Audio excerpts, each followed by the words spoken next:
It's hump day. Good morning, everybody. It's your boy 45-1 Actual. We've got a full day in front of us here at the No Prisoners podcast. Of course, we've got our great friend Coffee Talk with Sandra in studio with us today as we cover the events of this hump day.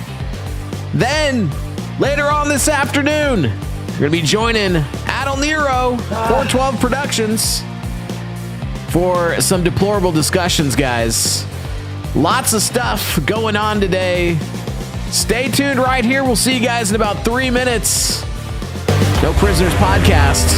Let's go.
You know, we got some opening videos for you guys today, some interesting stories from around the world. We got a checkup on the left. We got a Kevin's Total Recall in the mix today.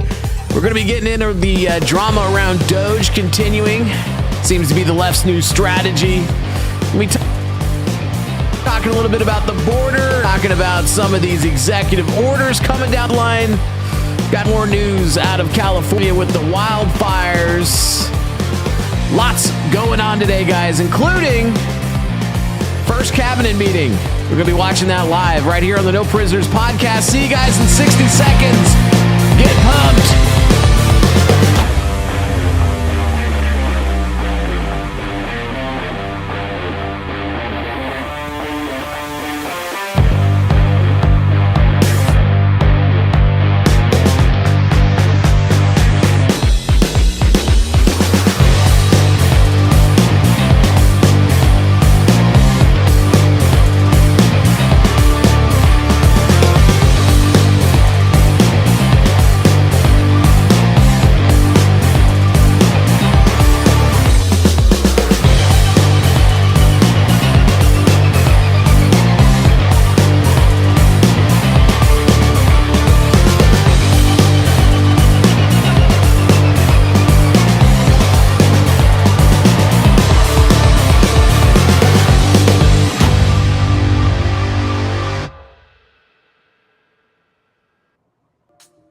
Yes, indeed. Kevin, freaking nailing it, dude.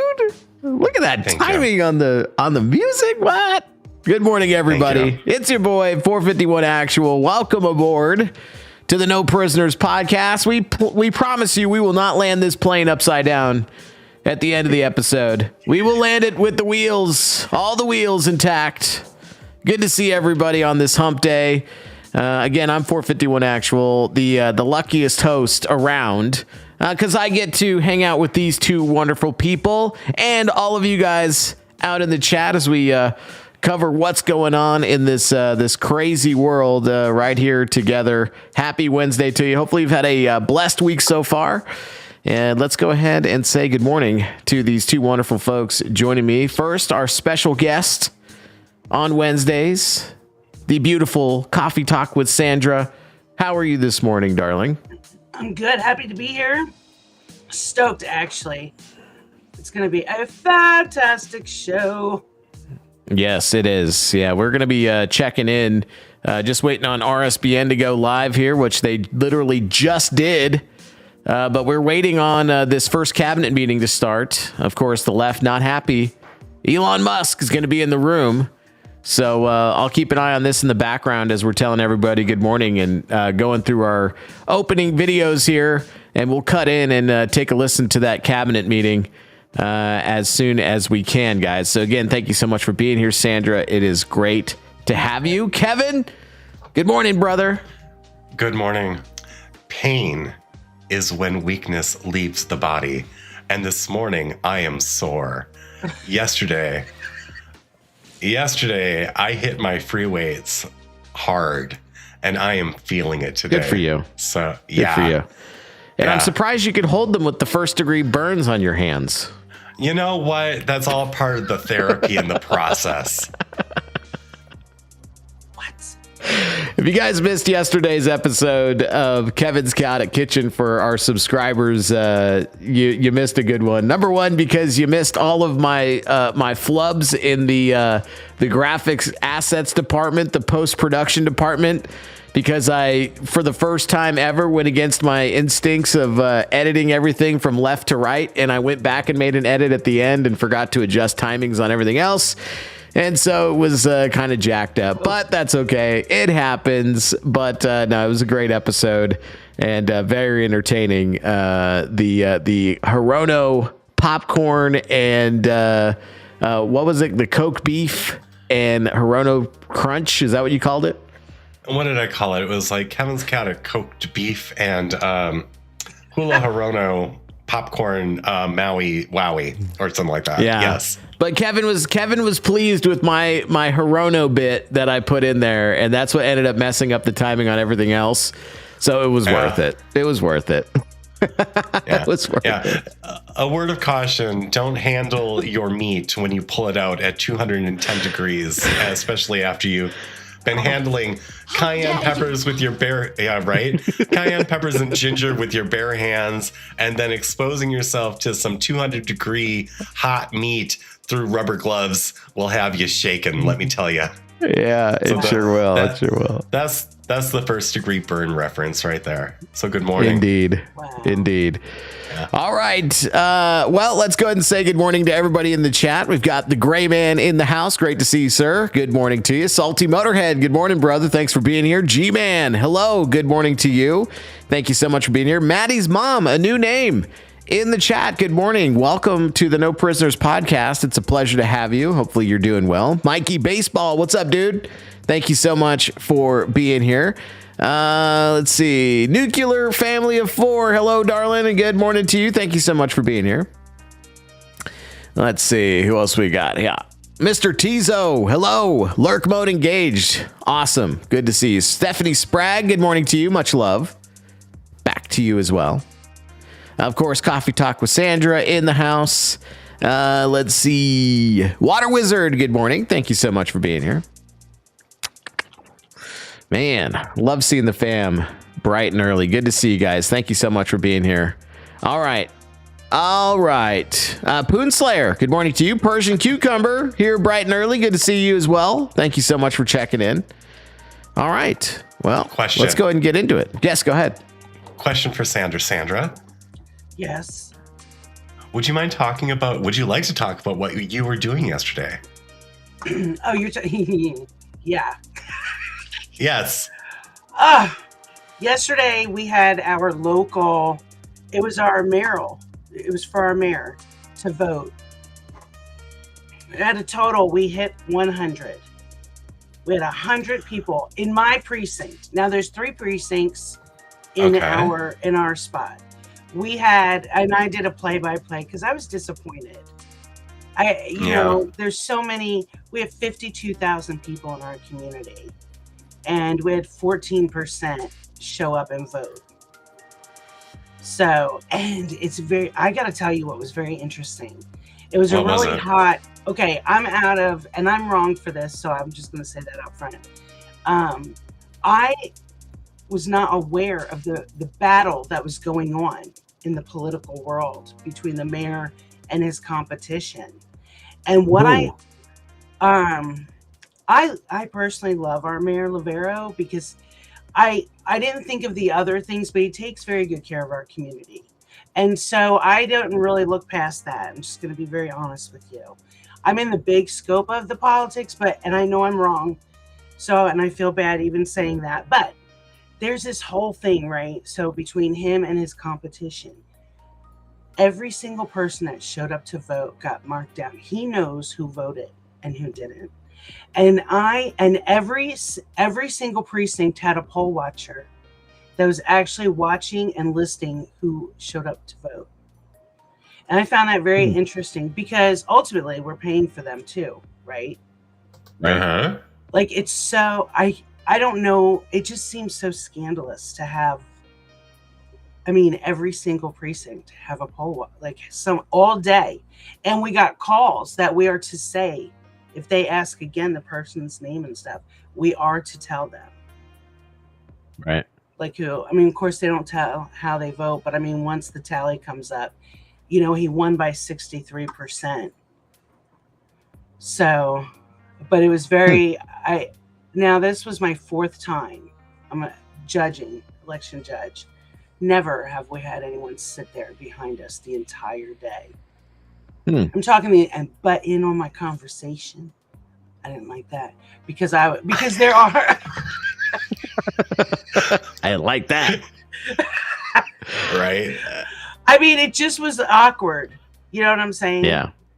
Of course. So, but nonetheless, it was interesting to see the seriousness of these politics.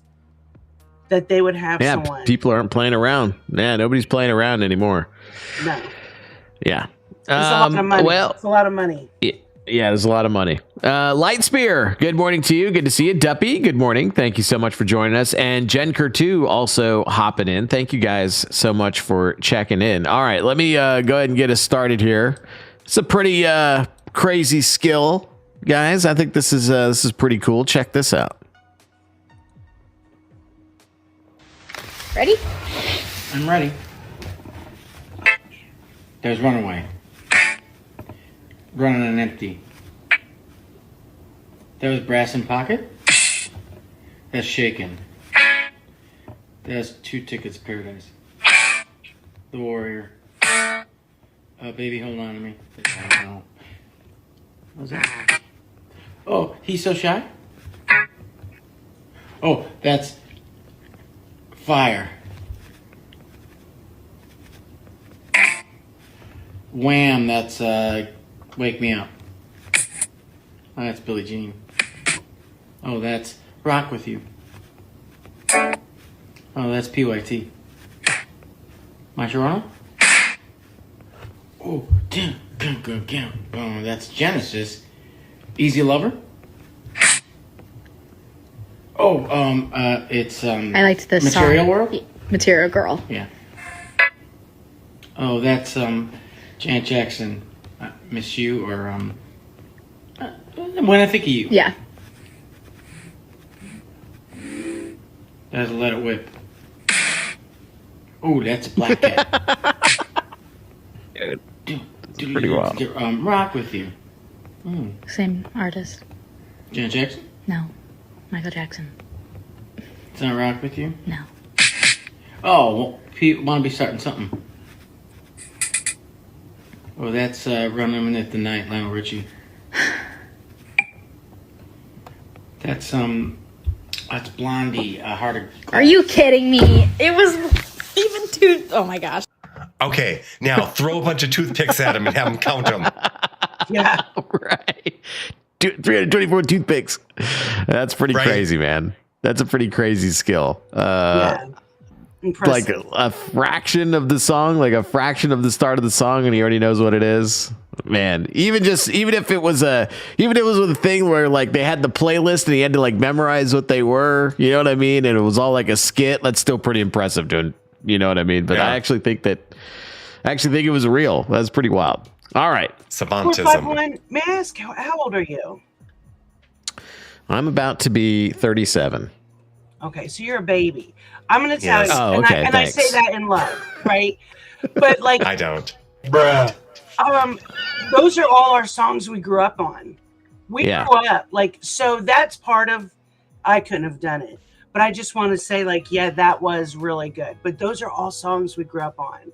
And when you were, and I was like, oh, you're a baby. You gotta be.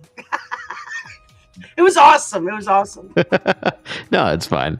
I mean, still, even if you grew up on them, to just hear like a and know exactly what the song is, that's pretty impressive. All right, here we go.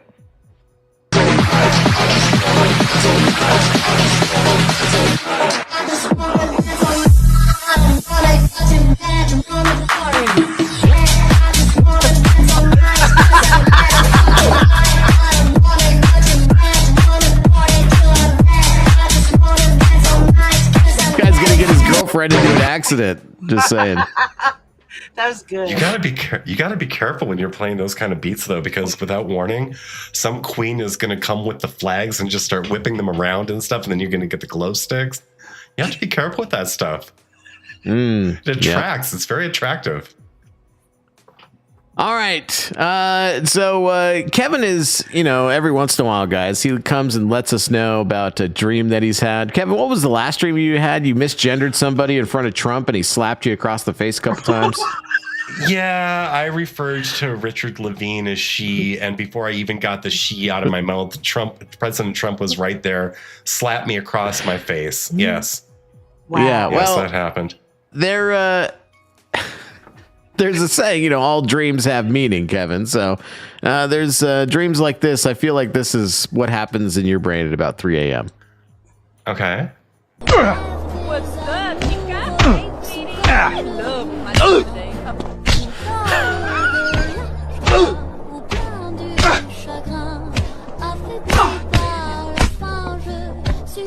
Oh, shit. Here we go again.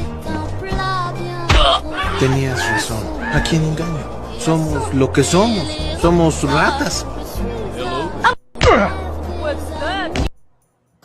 Well, up until this point, that has not happened. However, I'm sure I can work that in tonight. Thanks. I'll be talking to my sleep paralysis demon about this. Thanks for the subliminal. All right. The hell was that Harry Potter shit going on in the background, by the way? That got my eye. Probably some magic just like this. You ever seen what happens when you give, those little poppers that you throw on the ground, the little party poppers, that make little, I don't remember what they're, snappers. Have you ever seen what happens when chickens eat them? Oh, no. Oh, no. I have a feeling we're about to.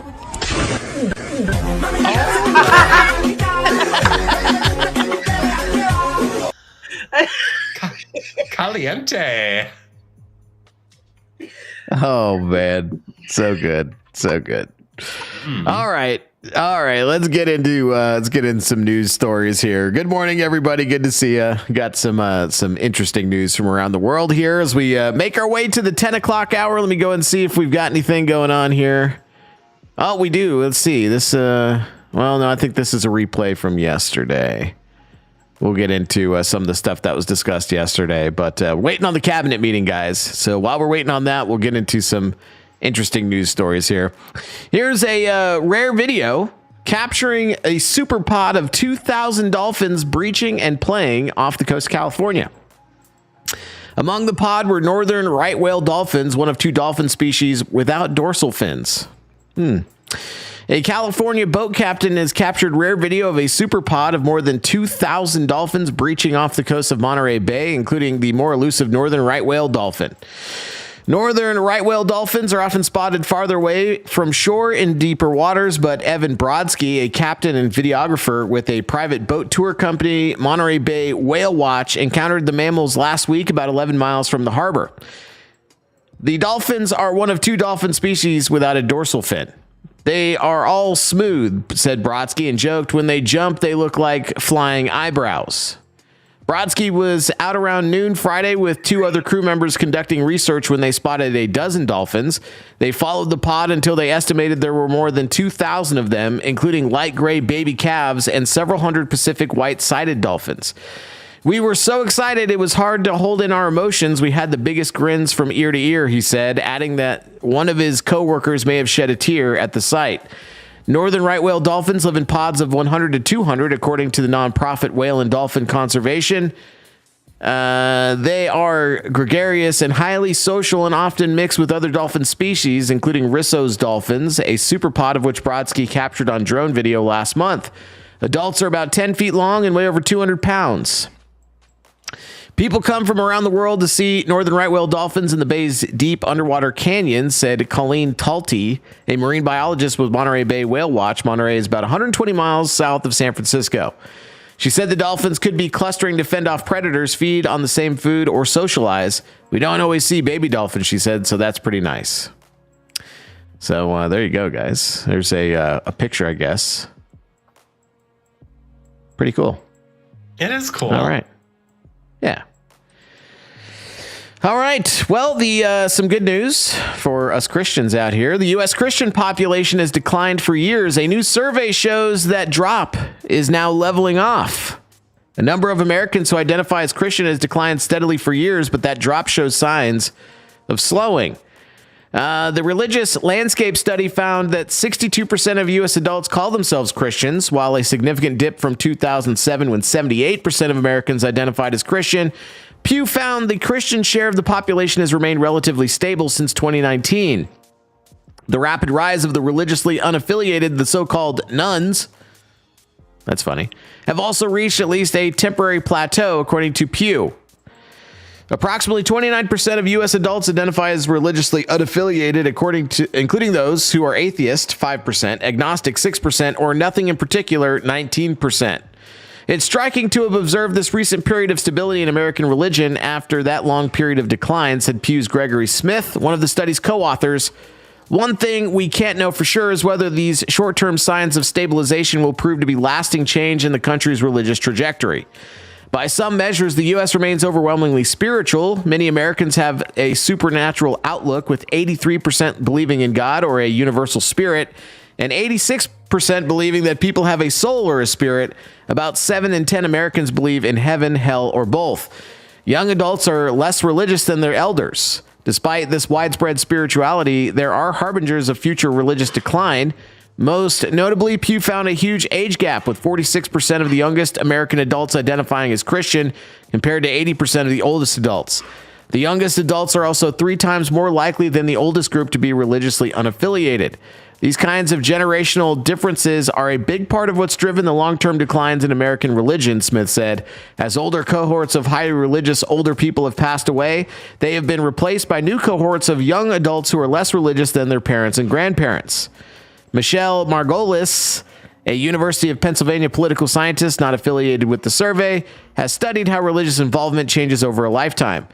Young adults frequently move away from religion. Then when you get married and have kids, this is a time where scholars have noted that religion is more likely to become important. Margolis said one question going forward is whether the youngest American adults firmly reject organized religion, or if some of them will return to the religious fold as they age. Between 2007 and 2024, Pew Religious Landscape Studies haven't indicated that Americans are growing more religious as they get older. Smith at Pew said something would need to change to stop the long-term decline of American religion, whether that's adults becoming more religious with age or new generations becoming more religious than their parents. So pretty interesting, guys. Pretty interesting little survey there. What are you guys' thoughts on that? Well, I'm reading Mad Hat's comment, and let's see. It's a bullshit study. They haven't figured in the import of Muslims and people walking away from the Catholic Church and finding real spirituality that is in Christianity. And right. that aspect of dilution, it's known as dilution in sample size. But go on, what were you going to say? Yeah, I think that's a great point. I think that there are a lot of people that maybe aren't religious, but Christianity in its truest form isn't a religion. It's a relationship. So there's some people that may not identify as being heavily religious, but still have a relationship with God. You know what I mean? Does that make sense? So that spirituality where there's a high percentage of people who are spiritual may not just be in an organized church per se. And I think a lot of that comes because I think that the overwhelming perception of church these days are these mega churches. You know what I mean? And people don't want to be a part of like the huge production style worship. You know what I'm saying? So it's kind of go ahead. There was a line from a song we were taught when we were younger, and it went something like this. It was like, the church is not a building. The church is not a steeple. The church is not a resting place. The church is a people. And I don't know if anyone else had ever been exposed to that song, but that's my belief. It's like, it's not about the glamour of it. It's not about the ritual aspects and things like that. It's the belief. And the belief can happen anywhere. I would like to add, too, that there has been such an attack on our children within the schools that they have separated them from God. Like, because they have focused on the LBGT. They teach their own religion. How important they are as, like they're not a community. Like, don't listen to your parents. You know, I've had counselors argue with me in front of my kid about the kid has a say in certain things. So the school system is helping keep the children from God, if that makes any sense. No, that's exactly it. Yeah, they teach. I tell this to Mini 45 all the time. I say, you have to understand that and not so much her school district or a lot of school districts here in Texas, because I mean, we just had the Bible and all that stuff allowed, and prayer in school allowed now because of Governor Abbott. But a lot of what's taught, especially like in the science realm and certainly in the history realm, is a secular religion. It is a truth statement. They're making statements about the way that reality is perceived, right? They're making truth statements about that, about how the universe was created, how things function, yada yada yada. And I said, you have to do this, Minnie.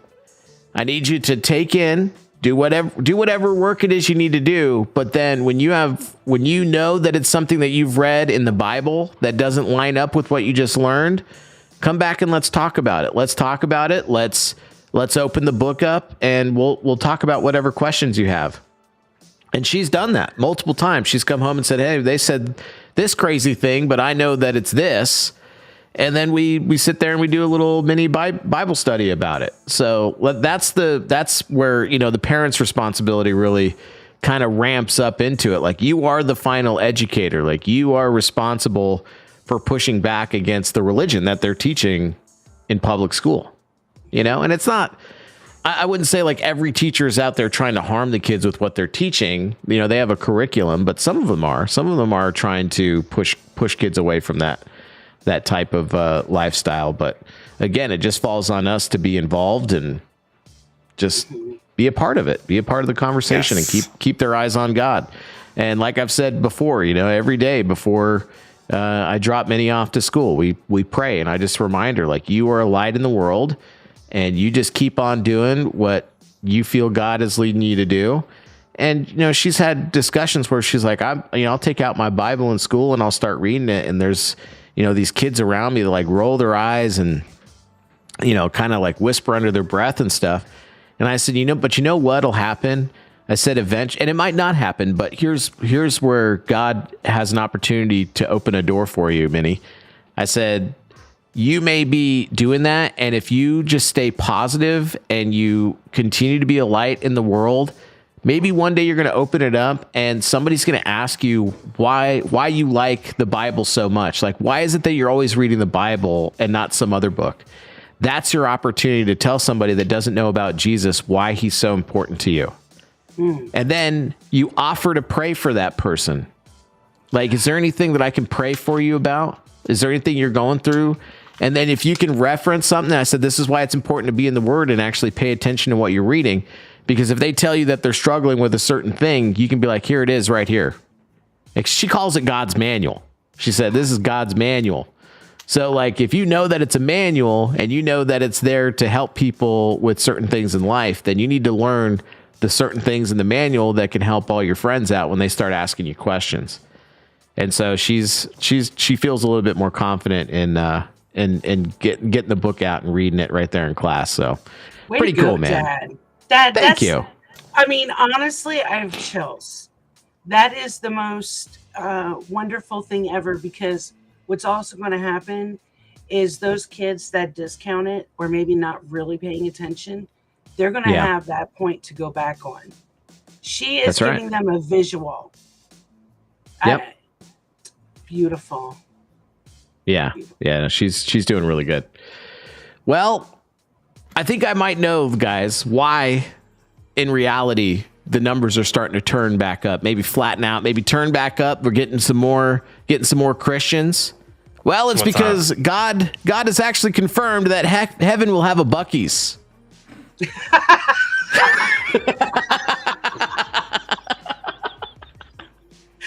I do not know Buc-ee's. I've heard of Buc-ee's, but I do not. Oh, I do not have a personal relationship with Buc-ee's. Kevin. When you eventually come down here to visit, we are going to Buc-ee's. And you are going to peruse the jerky bar, where you can get all sorts of exotic jerkies from different animals, and they have all these barbecue sandwiches, and they got all these. There's just so much good stuff going on there. They got these candied pecans and, I mean, just the nuggets. I mean, there's just everything. It's just everything. I mean, and there's a billion gas pumps.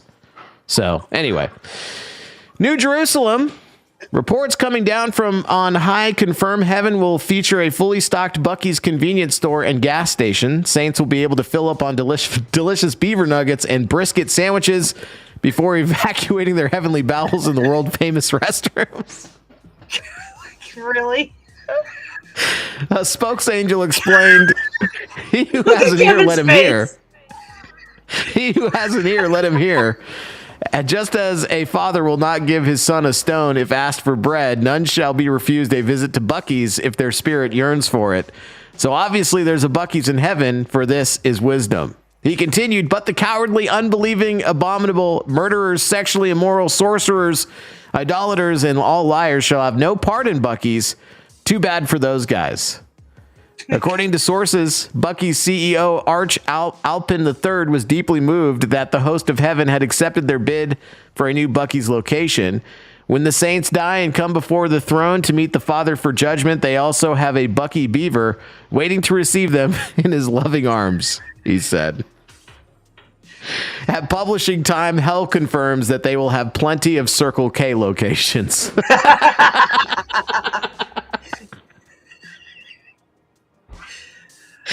Oh, man. So good. So good. All right. Okay. Dogs. Come on, Kevin. I'm humored. I'm humored. Okay. All right. Okay. Yeah, right, G-Man? Rip 451 sandwich. I know, right? That wasn't, unfortunately, that wasn't a Buc-ee's sandwich. That was a Techstar sandwich, but no, rest in peace sandwich for sure. Dogs are riding customized buses and people are obsessed. We are receiving fan mail from all over the place, said Canine Convoy owner Hope Melberg. It's a worldwide that people are reaching out. It's insane. A dog boarding and walking business in Alberta, Canada bought a school bus 2 years ago to transport its canine clients to and from adventure walks. Who doesn't love dogs on a bus, said Emma Godley, owner of Escape to the Country. But she had no idea the scope of that love until she started posting videos of her bus on Instagram. A recent video showing howling dogs before an adventure walk and exhausted pups after, which we watched right here on the No Prisoners podcast, has almost 85 million views now and more than 15,500 comments on Instagram. Oh my God, I want to be their bus driver. I'm getting a puppy suit so I can fit in. No. No, you're not getting a puppy suit. No, there's no furries available. No furries getting on this bus. No Sam Brintons. No. I didn't realize that people would like them as much as they do, Godly said. Dog walking companies are increasingly taking their canine clients on pack walks and customized buses, then sharing their daily adventures online. People say they are obsessed with the videos, even jokingly questioning their life choices in the comments.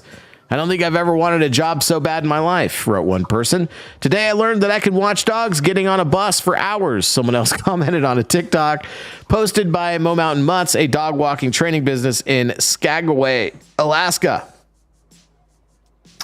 Mo Mountain Mutts, which has about 2.3 million followers on TikToks, had a media moment 2 years ago with its bus, and since then, other doggy carpool groups have popped up across the country and beyond.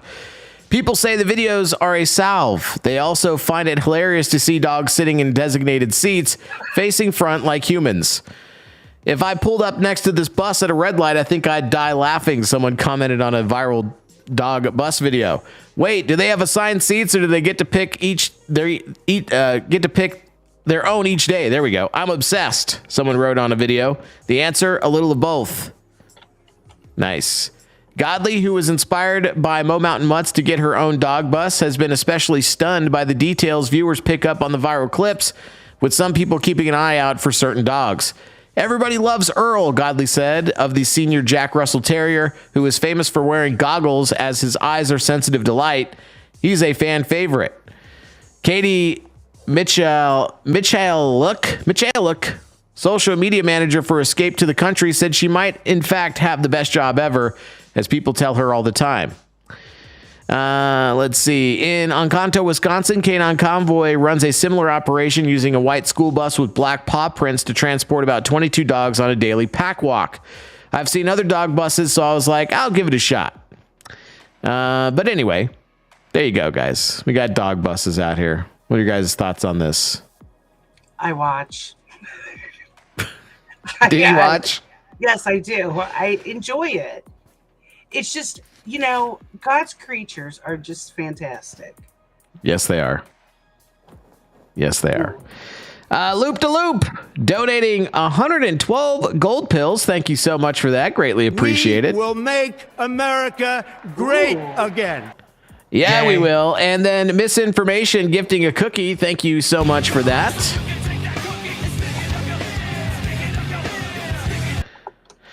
Thank you guys so much for being here. All right. Well, let's get into this. You guys like flying? Well, got a couple stories for you. Yes. An American Airlines plane arriving at Ronald Reagan Washington National Airport aborted its landing and performed a go-around at the direction of air traffic control. Well, no, it wasn't at the direction of air traffic control. The pilots decided to do that on their own with like cat-like reflexes, by the way. To avoid close proximity to another aircraft departing from the same runway. That's also not what happened. The incident involved American Flight 2246 from Boston around 8:20 a.m. Tuesday, less than 2 hours before a similar event at Chicago's Midway Airport, where Southwest Airlines, had to abort a landing to avoid another aircraft crossing the runway. Southwest confirmed that Flight 2504 from Omaha landed safely after its crew executed a precautionary go-around. The crew followed safety procedures and the flight landed without incident, a spokesperson stated via email. American Airlines has not yet responded to requests for comment on the Washington National go-around. Oh, so there were two of them yesterday. That's interesting. These incidents come amid a series of recent aviation disasters in North America. In the past few weeks, there have been 4 major crashes, including these right here, which you guys already know about. But so basically what happened with the first one was... this plane was told, hey, you need to hold short at this runway, right? Which means like you stop, you wait until you get clearance to cross the runway. Because when you have all these different taxiways, right, they won't send a small aircraft, like a small private jet, which is what ended up doing the incursion onto the runway. They won't send you onto the same big ass runway where they're letting huge commercial jets like 737s and stuff land. They'll send you across onto a smaller runway, or if you've got like a specific direction that you want to take off from, they'll send you to a different runway. Because like runways, if you guys don't know, are numbered based on the heading that they're facing, right? So if it's 360, or if it's runway 36, it's facing 360 degrees. stuff like that. So anyway, they were told to hold short at this runway. They even acknowledged the fact they were supposed to hold short, and then they crossed and did an incursion on the runway anyway. So the mainstream media this morning was trying to blame that on Trump somehow, even though it was 110% pilot fucking error. I was like, what the hell is wrong with you people? But anyway, yeah. So not the only new fear unlocked with the planes. How about this one? A couple says they were forced to sit next to a dead body for hours on a Qatar flight. After a passenger unexpectedly died on a flight from Australia, their body remained seated next to a couple for hours. The incident occurred during a 15-hour flight from Melbourne to Doha. Qatar Airways extended condolences to the passenger's family and apologized for any distress caused. Get this ad going here. Condolences? a pressurized cabin, a corpse, relaxed, mind you. Who knows what this person ate prior? I mean, terrible. Oh, so sorry for your loss. And at the same time, if you've dealt with a corpse, you know that when they relax, everything comes out. Everything goes. Oh, yeah. No. Oh no! Yeah. In an enclosed cabin, it wasn't just the people who were sitting next to him. See, that's a problem. Some very that's tough problematic. moments for multiple families on a flight from Australia after a passenger unexpectedly died on board the flight. The body then seated next to an Australian couple for hours. The couple says it happened during their 15-hour Qatar Airways flight from Melbourne to Doha. The airline, in a statement to NBC News, offering their condolences to the relatives of the person who died and apologizing for any distress. We don't have any details on the passenger who died or their cause of death. Kelly Kobiea is joining us now. Just a difficult situation for so many here. When somebody dies in the middle of a flight, the crew kind of figuring out what to do. The couple says there were other seats on the plane. What happened here? In cases like this is to move the deceased person to a seat with few passengers or to a place with no passengers, if at all possible. But look, here's what happened. The husband and wife, Mitchell Ring and Jennifer Collins, said the fellow passenger, a woman, came out of the restroom about 10 hours into the flight and collapsed very close to them in the aisle. They said the flight crew did everything they could to help her, but that she simply couldn't be saved. Ring says the crew then tried to move her up to business class with an onboard wheelchair, but struggled to get her, move her through the aisle. And that's when he said the crew looked at him, saw seats available in their row of four, and asked if he could move over, at which point they placed the woman in the seat he had been sitting in and covered her with a blanket. Now, Ring's wife did move to another seat at the invitation of another passenger, but he says the crew didn't offer to move he and his wife and that he stayed put for 4 hours. He said the flight crew then told them to remain seated once they landed as medical staff boarded and handled the woman's body, as well as police, right in front of him. Now, the protocol in that instance is actually to disembark other passengers first before paramedics and police board to take care of the body, preserving the dignity of the deceased as well as the sensitivities of those on board. We did reach out to the couple. They declined to be interviewed out of respect to the airlines and the passenger. The flight was booked through Qantas and operated through Qatar Airlines, and the couple told NBC News that both airlines contacted them. They said, we've made it clear they've been very helpful and supportive. Hallie, they're now in Venice. That was their final destination, and frankly, they're just trying to get on with their vacation at this point. Yeah. Kelly Kobiea, thank you very much for that reporting. Yikes. Yeah, Timothy put it perfectly. Flight at Bernie's. Yeah. Woo.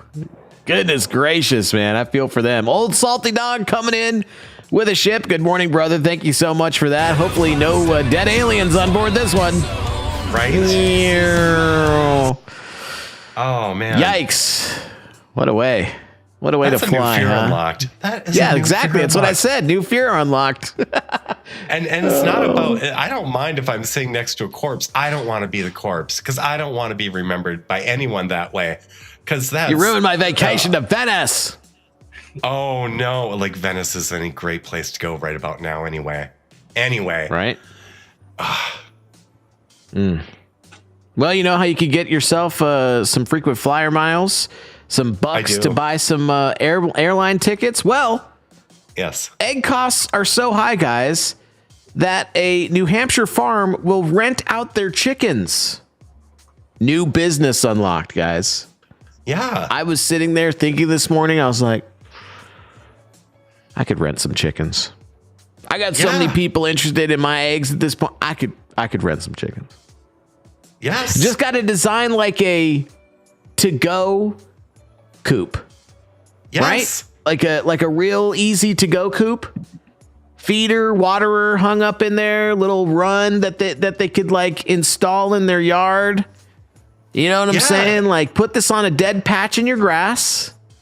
My bird will fertilize, aerate, and you know, kill the insects in that area. It could be, and you also get eggs. Yeah, it could be a kit. A whole you could kit. fit in A chicken rental kit. Flyer. Yeah, like you could call it.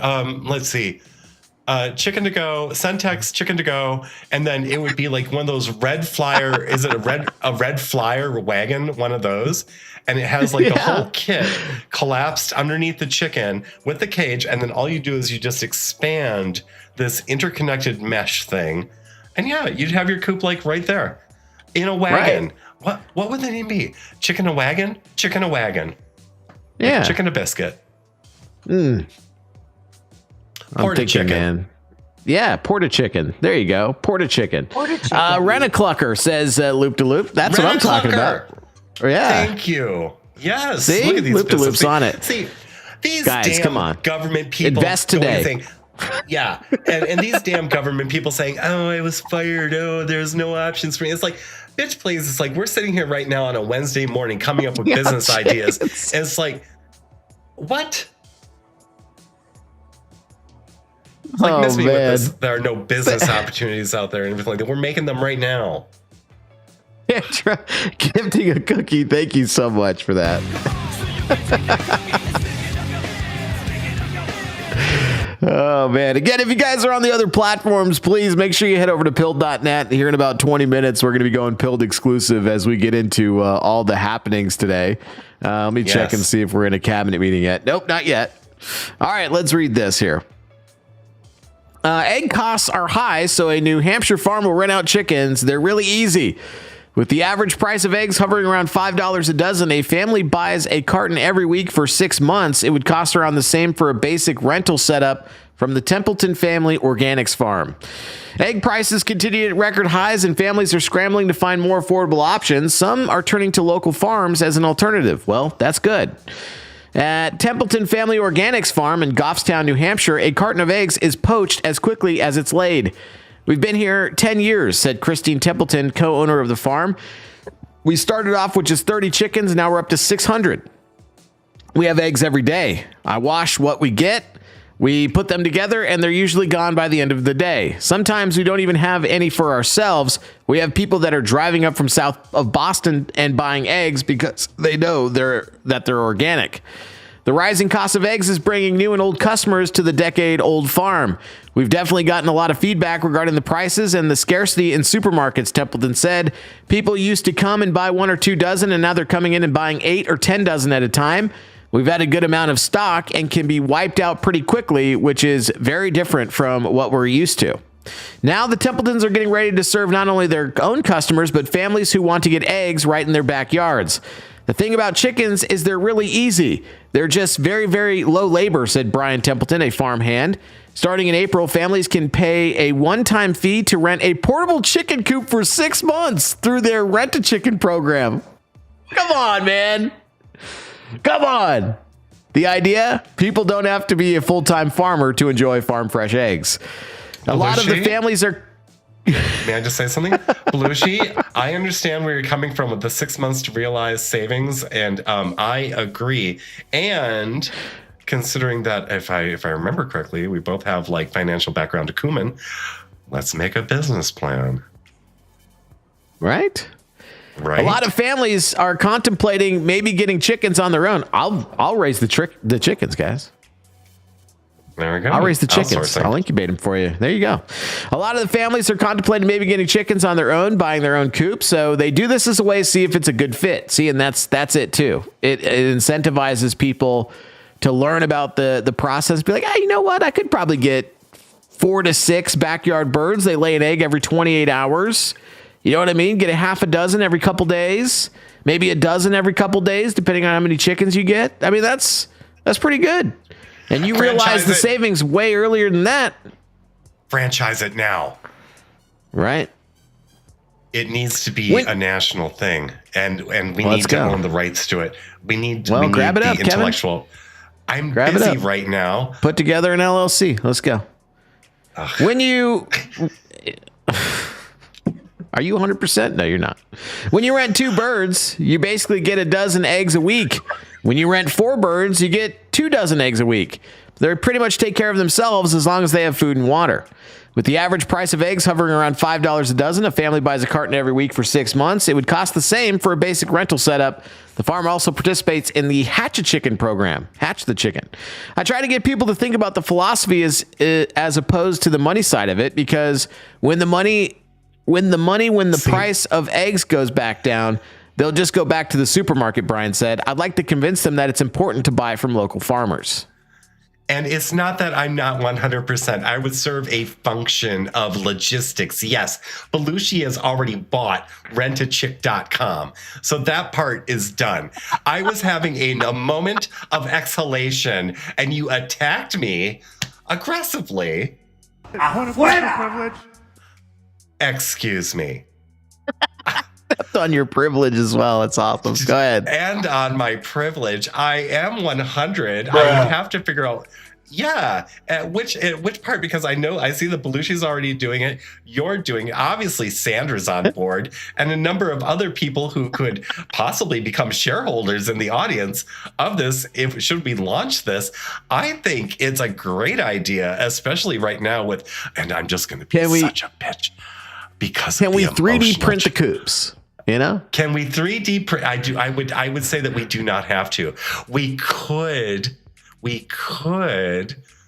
Now, chickens don't bite through reeds, do they? Like, they don't peck through reeds, do they?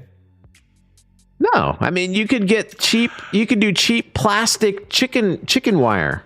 Tractor Supply sells these huge, these huge rolls of plastic chicken wire that you can do. And I mean, like, the thing is like, I feel like it should be something that's collapsible, so that somebody, like a pop-up, like a drash tent for chickens. You know what I'm talking about? Like, something just comes out of a thing and is also really easy. Like, once we collapse it after somebody's rented the chicken or whatever, and they bring back the container or whatnot, we can just hang it and spray it and sanitize it and get it ready for the next bird. You know what I mean? For the next time that it's rented. Like, that's what I'm envisioning, Kevin. The breed should be a beautiful breed, which also produces Barred the Rocks. eggs. Okay, Barred so Rocks. The most beautiful chickens as a statement piece. Not only are you feeding the family, which is renting, it's also a statement and a conversation starter. Look, guys, we're going to do this. Look at this. Barred Rock chickens, okay? The Barred Plymouth Rock. All right? Barred Plymouth Rocks, known as the Barred Rocks, are known for their docile and gentle nature. These dual-purpose heritage chickens are not only super friendly, but also great egg layers. You can expect around 250 brown eggs per year from these hens, per chicken. They're a great addition to any flock due to their calm disposition. One of the few reasons I love Barred Rocks so much is that they're winter hardy and do well in the heat, making them perfect for year-round egg production. They're also known to live around 6 to 8 years. And here we go. They're great for beginners. If you're new to raising chickens, they are a fantastic choice. They're generally quiet, easy to handle, and friendly with their flock mates, making them a great starter bird for anyone just getting into raising backyard chickens. They usually won't fight for the top spot in the pecking order, which means less drama in your coop. However, for a slight fee, you can get the little attachable arms accessory for these docile birds to make it look like they're ready to fight. Yeah, get him some arms. You're muted, Sandra. What happens if people fall in love with the chickens that they rented? They have to buy them. Everything. Yeah, they have to buy them. All right, so make sure you have the buying package. Be prepared for that. Yeah, it's written in. It's written into the contracts. We need legal on this. Who's our legal? Because I know people have been falling in love with their chickens. Like, they're like, how did I do that? How did I have life without chickens? Oh man. I wish Bruce would allow me to have chickens. Putnut One says 10 barred rocks here and now and 24 in the incubator. Good. Yeah, they're great, man. They are so great. Yep. They were actually a staple. They became super famous during World War II. Everybody had these in their backyard. Oh wow. Yep. A little bit of history for you guys. They were huge in World War II. That's where they really got their popularity in the United States. Yep. Look at that one right there. That one's so sassy. That one's sassy. This one? Tell. Yeah. Yes. Yeah. Yep. Yeah, they're beautiful. And if you incubate one, you get a male. Here's another little thing for you. The male's neck feathers, when they die, are great for making fly fishing lures. Number one, because they've got the natural oils from the chickens on them, which makes them water resistant, so they'll sit on the top. But the colors are actually, the barred rock colors and pattern are very attractive for fly fishing. See, a whole new business spawns from one bird. Telling you. So you can get fish and eggs, surf and turf, chirp and whatever. And moo.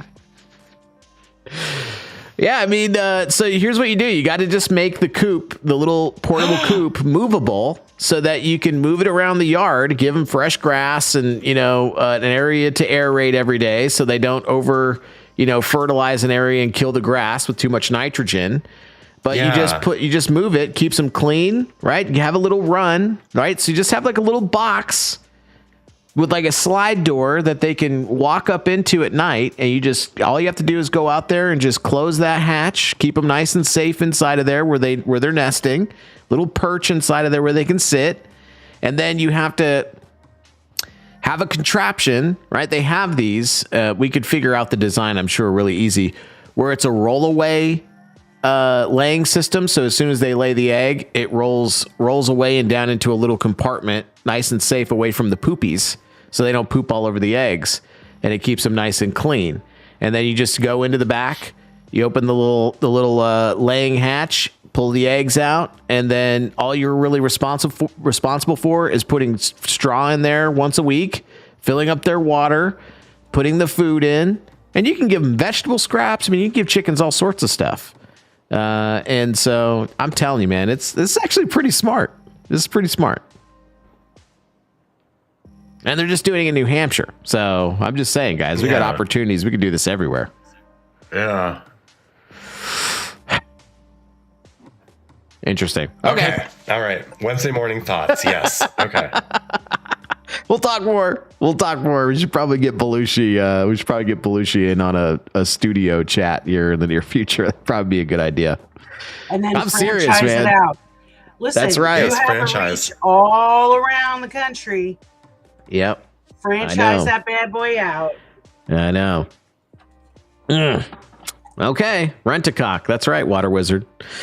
Except you wouldn't want to rent a cockerel. You wouldn't want to rent a cockerel because they're not going to lay eggs. They're just going to be a pain in the ass. All right. More than 1,000 musicians, Kevin, joined forces. I know you loved this one this morning on MSNBC on a silent album to protest an AI law. Artists including Kate Bush ever. Yeah, right.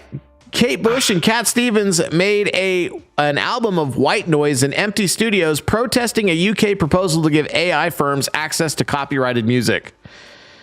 More than 1,000 musicians, including Annie Lennox, Kate Bush, and Cat Stevens, have released an album that is mostly silent, except for white noise recorded in empty studios, in protest of a proposed law change in Britain that would give artificial intelligence firms access to copyrighted music. That segment laid an egg, said Tyrannosaurus Rex. That's good. Yeah, that's right.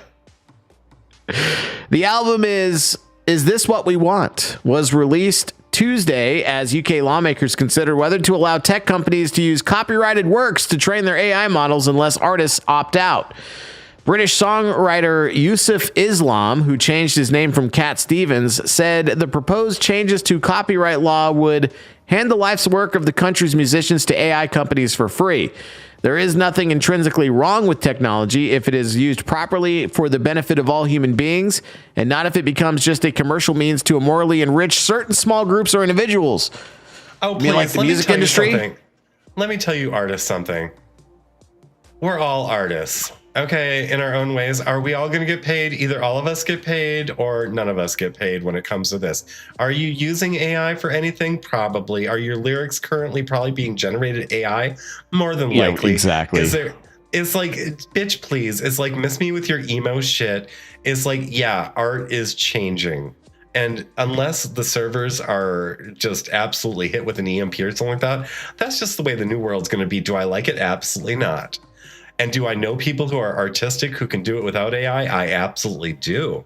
So if you're going to be a little pansy bitch and go and make a blank white noise album in protest, knock your socks off. I'm not buying it. I don't know anyone who is buying it.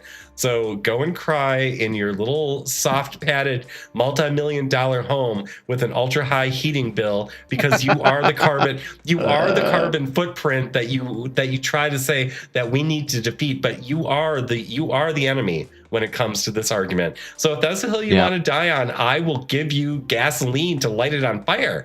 I will help you. Oh. I will assist you in your transition. And Annie Lennox, I am so sorry that you have been reduced to this. And at the same time, sweetie, you're like 102 years old at this point. I loved you throughout my life, but eventually you too have to end. So if this is how you want to go out, this is what I'll remember you for. That in the end, you were just some petty-ass bitch. It took 1,000 of you to put together a 12-track album, and 1,000. You rented out studio space to just turn on the mics and just let it run for 4 to 5 minutes at a time. You rich assholes. Testament to privilege. It's like, that's what you want to be. It took 1,000 of you to do absolutely nothing. Really? Well, that's what, you know what? Screw you. I'd rather go to Sora or wherever that Suno or like whatever and go and say, give me a song about 1,000 freaking artists crying about nothing. Let's do it. Yeah, let's do it right now. Let's do it right now. Let's go to Sora or Suno or like whatever and make a song right now about 1,000 vocal artists who probably don't even give me a genre. Genre? Okay, audience, it's up to you. Genre. What do we want? Give me a genre, like right now it says acoustic grunge song, but we could change it to whatever we want, like that kind of description. Oh, can we hear grunge though? Do you want to do a grunge? You want to do like a punk song? Let's do like a 90s punk song about whiny, rich musicians creating, let's do 1,000 whiny rich musicians creating a silent album to protest AI. Okay, so we've got 2 for 80s rock and 1 for pop. We've got a laughing frog. Okay, let's see. Got blues coming, and we've got 1 blues, 2 80s rocks, and a pop. An album of silent songs to protest AI. They are whiny bitches. They're absolutely whiny bitches. Good morning, Lulu. But yeah, they are whiny bitches. And let's see. It would have to be something along the lines New of wave. They don't want their art training AI, which is just, they're so special. They're so freaking elite. They're just so separate from everyone else. It's 80s like, rock. how in the world? Okay. Okay, so we're going rock. with 80s rock. All right. So let me try to fathom something here. So you're trying to tell me that this whole entire time you've been trying to reach the audiences with your music, and the moment that your music is actually going to be used to go out to the audience en masse, suddenly you don't want to do it. Why? Is it because you can't monetize it directly? Which makes you a whore. You're just a prostitute. You're a lyrical prostitute at that point. It's like, I get that it's a business, but if the whole point was just to make a business, then you really never had your heart in it anyway. I mean, I know some people can put their heart into their business. I get that. But were you just trying to psychologically manipulate the audience this whole entire time? You know what that makes you? That makes you a cunt, is what it makes you at the very end, because you're manipulative. And as I have learned in my life, and excuse my French, manipulative people are cunts. So we've got 1,000 cunts making a freaking silent noise album. It's like, oh, bitch, please. Yeah. Well, if you guys want to hear the result of Suno creating this AI song to make fun of musicians who are protesting AI music generation, you're going to have to join us over here on pilled.net, because we have reached the top of the hour. And so please head on over to Pilled and join us over here, and we will take a listen to that together. We'd love to have you. Again, pilled.net, guys. Search for No Prisoners Podcast. All one word. And we'd love to have you over here. So Kevin, just go ahead. You can just go ahead. Wait a minute. Number one, I love how you teased them into Pill. That is lovely. Yeah, Number great. Two, Sandra. Yes. Do you have an updated commercial for this weekend? I do. 45? Do you approve? Does this shine and sparkle with you? Yes. Okay. Shine and sparkle. Shine and sparkle. I'm sorry, I have not. I'm getting it right now. March 1. This will be the. There we go. I sent it to 451. Is that what I was supposed to do? Okay. Yeah, we can do that. Hold on. You sit. There it is. What's up, Bert? Good to see you, man. Hold on. Save this, and then we got to wait for it to do its download here. Give me 1 second. Show and fold. Look at all this extra time I'm giving you guys to come over to pilled.net. Right? All right, here we go. Let's go ahead and share our screen. This one right here. All right, guys, come on over to pilled.net. Search No Prisoners Podcast, all one word, and join us for the rest of the episode. If not, we'll see you guys again on Friday. Here we go. Coffee Talk with Santa presents Voxel Squares, sponsored by Pilled.net. This week, the one and only Enoch, Pi Anon, Neo, Seasoned Pixels, Burt Cocaine, Braves Piano, 451 Actual, Bong Ho, starring Graham Belushi, your host, Zoso Dude. Be there or be square. Boom.